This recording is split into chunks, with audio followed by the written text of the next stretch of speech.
Сәлем балалар, Activity Book 43-ші бет. 5-ші сабақ Lesson 5, Exercise 1, Complete the Match. Бірінші толықтырамыз, одан кейін сәйкестендіреміз. Яғни суретке қарап кім екенін жазып шығамыз бос орындарға, және қай жерде жұмыс істейтінін сәйкестендіреміз. Біріншісі мысал берілген, A postman works there.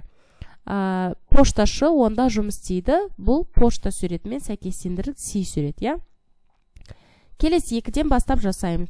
A doctor works there. Дәрігер онда жұмыс істейді.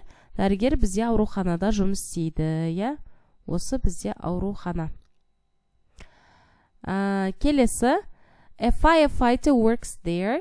3. Өрт сөндіруші онда жұмыс істейді. Бұл бізде A суреті. Келесі, A farmer works there. Фермер онда жұмыс істейді.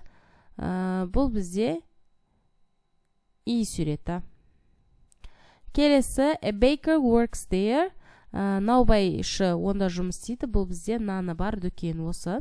G суреті.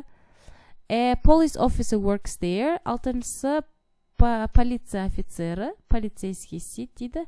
D суреті. Және ең соңғысы A greengrocer works there. Егінші, жеміс жидек көкөніс сатушысы онда жұмыс істейді дейді. Бұл бізде B суреті болады екен. Келесі екінші Who am I? Read and choose. Мен кіммін? Оқып және таңда дейді. Яғни бізде осындай сөйлемдер берілген, сөйлемді оқып, бұл қандай мамандық иесі екенін айтамыз.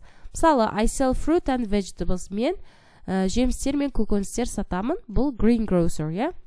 Яғни сатушы, сол жемістер мен көкөніс сатушысы.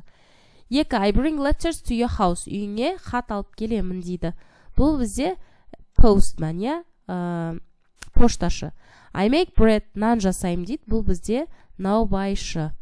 4. I grow fruit and vegetables. Мен жемістер мен көкөністерді өсірем дейді. Бұл фермер, я? Келесі I help sick animals. Сырқат жануарларға көмектесемін дейді. Бұл vet, яғни мал дәрігері. Осымен бұл беттің барлық тапсырмаларын орындадық. Сау болыңыздар.